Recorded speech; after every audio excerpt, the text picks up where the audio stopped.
Bonjour à tous, donc vous êtes sur une vidéo de présentation du cours de pratique de l'économétrie, donc cours d'économétrie sous R et Python qui s'adresse aux élèves de troisième année de licence de l'Université de Paris-Nanterre.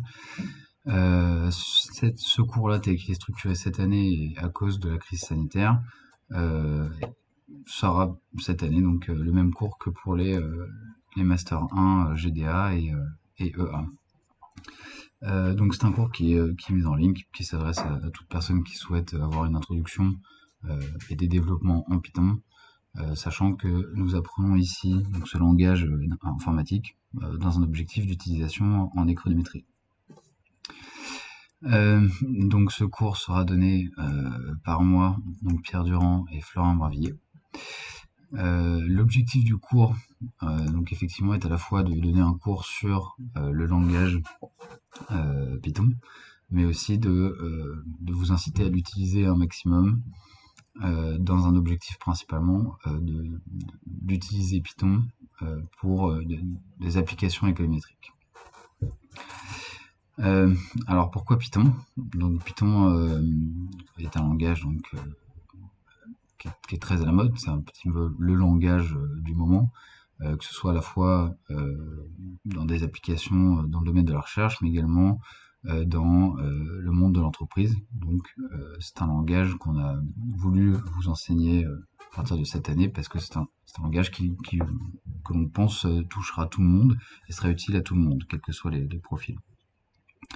Au-delà de ça, donc pourquoi c'est un langage très à la mode aujourd'hui, mais c'est un langage qui est complètement open source.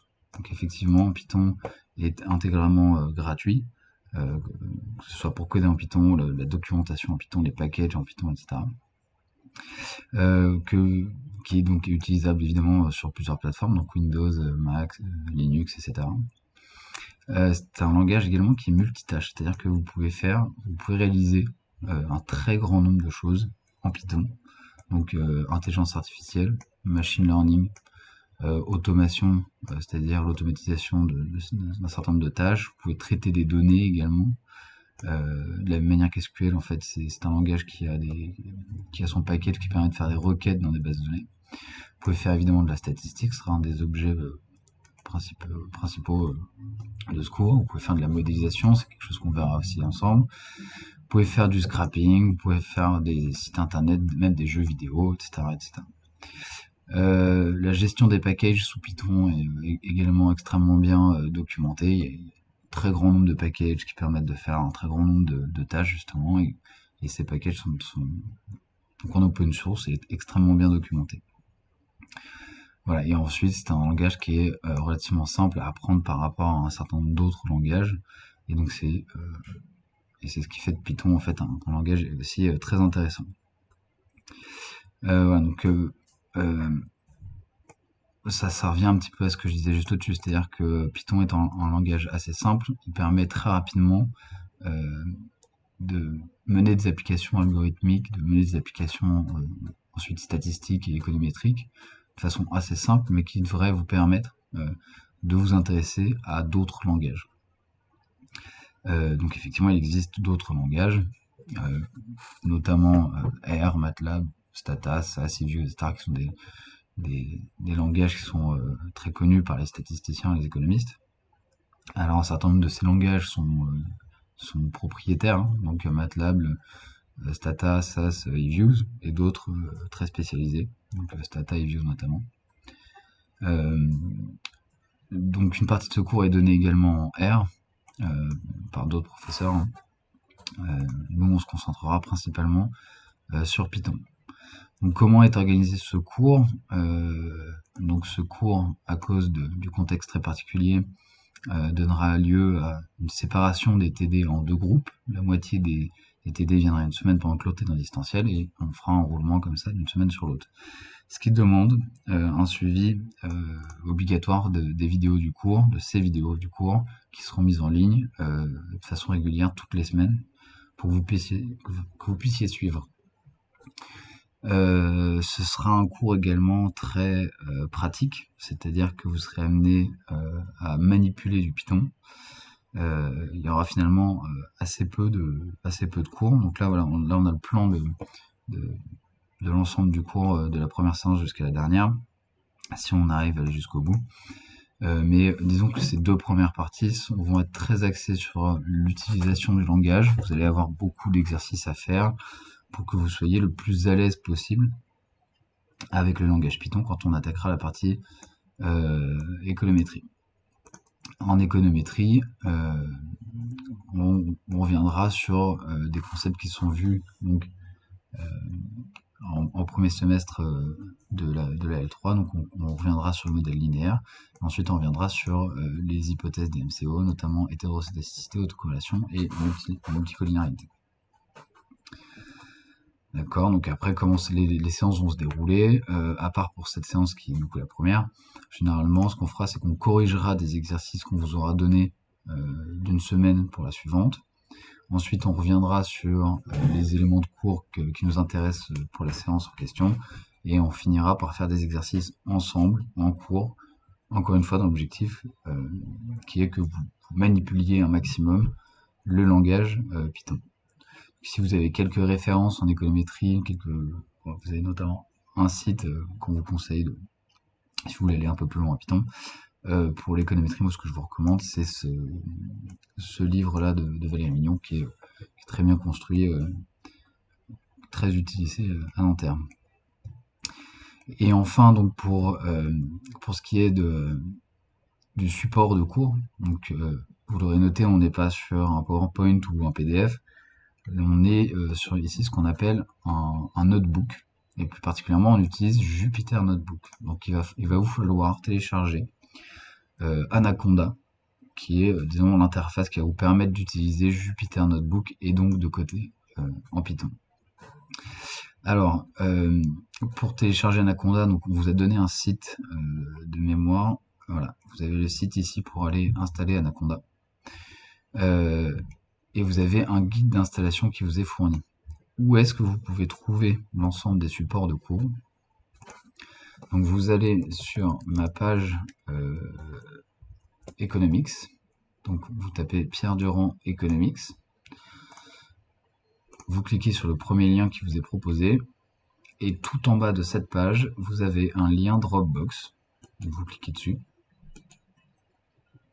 Et sur ce lien, donc, sera régulièrement mis à disposition les supports de cours. Voilà, parce que les vidéos, vous l'avez compris, sont mises en ligne sur la plateforme YouTube. Donc les supports de cours, c'est-à-dire les chapitres, les exercices, les corrigés d'exercices, tous ces trucs-là, seront mis sur cette Dropbox. Donc d'ores et déjà, je vous invite à la consulter, allez regarder le guide d'installation d'Anaconda, dont vous allez avoir absolument besoin pour ouvrir les supports de cours et pour coder en Python. Donc, je vous invite à aller regarder le guide d'installation d'Anaconda qui est assez bien fait. Normalement, il ne devrait pas y avoir de problème, quel que soit l'ordinateur que vous utilisez, il ne devrait pas y avoir de problème pour installer Anaconda. Et une fois que c'est fait, je vous montre rapidement à quoi ressemble Anaconda.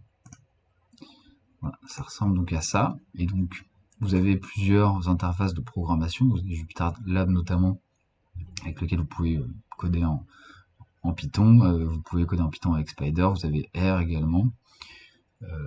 Voilà, oui, il y a d'autres choses que je connais pas, mais nous, on va utiliser Jupyter Notebook. On utilise notamment cette interface pour coder parce qu'elle est très visuelle. C'est-à-dire qu'on sera amené très régulièrement à montrer les outputs des codes qu'on va faire, et donc c'est très pratique pour ça, pour apprendre le langage. Ça permet d'avoir une très bonne visualisation de ce qu'on est en train de faire. Donc vous appuyez sur Launch une fois que c'est téléchargé, et donc là va s'ouvrir devant vous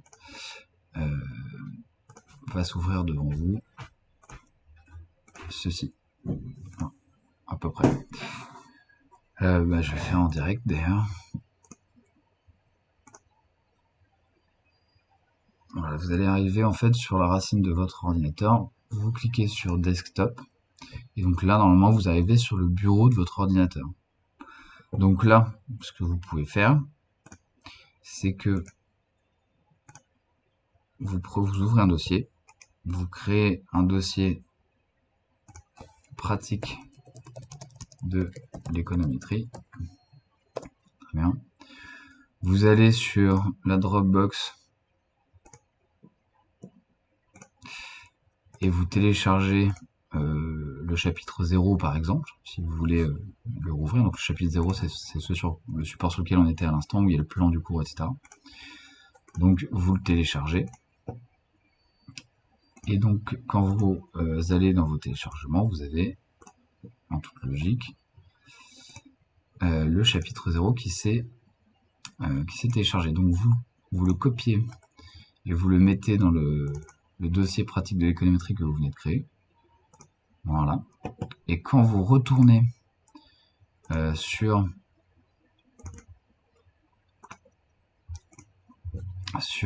Jupyter Notebook, vous voyez, là il y a le dossier qu'on a créé qui s'appelle pratique de l'économétrie, et dedans il y a le chapitre 0, introduction générale.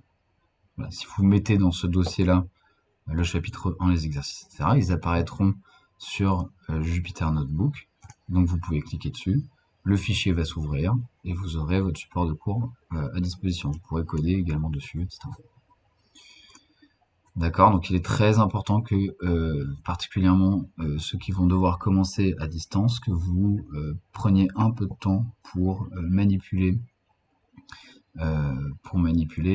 l'interface de Jupyter Notebook. C'est ce qu'on va utiliser tout le semestre, c'est également ce que vous utiliserez l'an prochain pour les cours d'économétrie sous machine, sous langage informatique. Voilà. Donc il est très important que vous utilisiez